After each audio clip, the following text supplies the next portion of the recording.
There was out of 70 odd episodes that I directed, there's one thing that I did all the time, which used to make people crazy, and that is boardroom scenes. And the thing for me about boardroom scenes was consistently trying to find another way to do a boardroom scene Yeah. because I'd done hundreds of them. Yeah. And there's only so many places that you can shoot in that one room. There's only so many places, so only so many ways you can look at it, you know. And it culminated for me in the one scene I did, and I wish I could remember what episode it was. I literally can't. I remember what happened, but I don't remember what episode it was. And I remember thinking this the very first time when I did politics in the first season. With Ronnie Cox, yeah. Right. What a heavy hitter. Literally, the whole thing was around, was around a table. Yeah. Right. And a clip show at that. Yeah. And had to go back to it in 200, when we were sitting around that table reading the script. And, but every episode had some boardroom scene in it for the most part, and you had to think of a way to do it.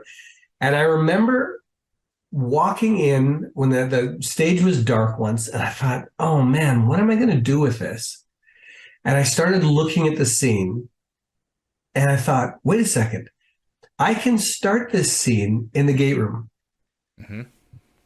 I can bring it from the gate room into the control room, mm-hmm. up the stairs, into the briefing room. And then that's what I did, the trick in the briefing room. This is, and I may have told you the story before, but cutting the briefing room table in half.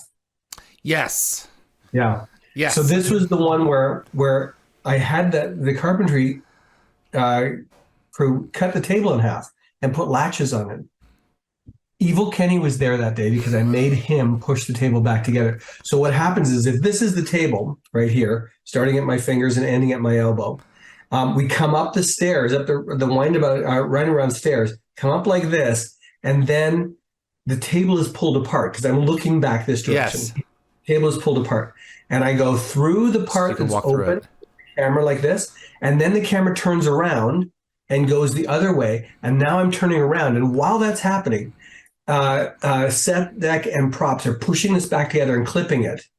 And you go back like this, and you see 6 people on this end of the table, right? And you go like this, and it's like you come back, and he lands. And it's like, that's an impossible shot to make because it started in the gate room. It was all one shot all the way up until he sat down. Is this the scene where you went backwards up the stairs? Yeah, it wasn't me. It was Nathaniel Massey, who's the B camera, or who was our B camera at the time. Yes, he went backwards up the stairs. My gosh, those are narrow stairs. I'm gonna have to send that one to the forum if anyone can tell us what that episode was.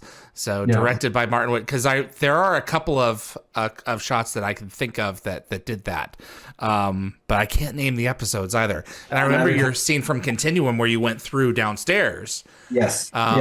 But yeah, was the briefing room table? I sold that. I assumed it was always divided in two. Was it never? No. It was all separated that for that episode. For that shot is why I separated it. I did not know. I thought it was in 2 for storage. No. Wow. It stayed in that stage, and I found it. I found that the briefing room table. It's the boardroom table for When Calls the Heart. It is it's the boardroom table for in production. It's only in the production offices, but the table is in there. I'll be darned. Yeah. It's so iconic. It's almost as iconic as the gate itself. Yeah. Well, that's crazy. I did not know that. Wow. And then now we're going to be on the hunt for that scene. Yeah. The number of times when we had to do things like that. And again, trying to always think of something fun to do in there that was different, like in Upgrades. Yes. Pushing Dan Shea off the stairs. That was another one that was like, oh, this is much more difficult than it seems, but it's hilarious when you do it. Of course. I remember, and I'm trying to think of what episode it was. I went through the back wall once. And I know it made Brad Wright crazy when I did it because he goes, we don't go through walls. And I went, yeah, that was the wall. It was coming out of the elevator beside Hammond's office. And I had the wall taken out. That was the one that if you're sitting in Hammond's desk, you're looking at the wall over there. I had them pulled out back. And so what happens is as you come out of the elevator and down that hall, you pass Hammond's office. So I'm looking into Hammond's office as we go past. And then I went through one of the pillars, the DEF CON pillar, the one that had the DEF CON sign above it. I land on the landing of the stairs with it. So it's an impossible shot. Like I didn't even go through a doorway with it. I just went all the way down that way because if you actually had the wall in, the camera would be right against the people that are walking. There's no way to physically do it. That's that. The things that you guys did with that space and to evolve the spaces that went on. And one of the things that I've always meant to ask you folks, and it never occurs to me until it's too late.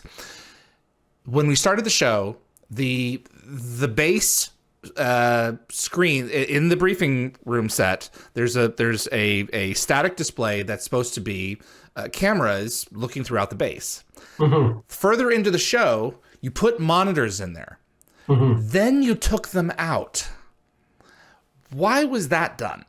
Because you actually upgraded it so that we had actual monitors in there and later reversed it. Yeah, I think we did it so that we could see what was happening in certain scenes. There was a reason to have monitors in there. The reason to reverse it is because so much of the time you would have had different activity on those monitors that wasn't going to be on the monitors.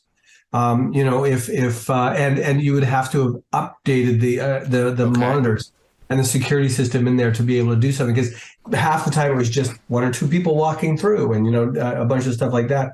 In fact, one day I actually had some of the NORAD footage I had in there as well, so you could see the front gate. Right. But yeah, it was whenever there was a state of emergency or something like that, nobody'd be running in those scenes. That's true too. Yeah, it's its own continuity thing. But I mean, in particular with Stargate, man, you have to kind of buy it. I mean, in Colorado Springs and Stargate, it never snows. It's never winter. Right. That was always one of my issues with it. It's like we need like some winter scene, but you couldn't pigeonhole the show to a specific time and place, specific time, obviously specific place. That's fascinating. Thanks for watching this clip from Dial the Gate. You can find the full live stream shows on our YouTube channel or visit dialthegate.com for the complete schedule. See you on the other side.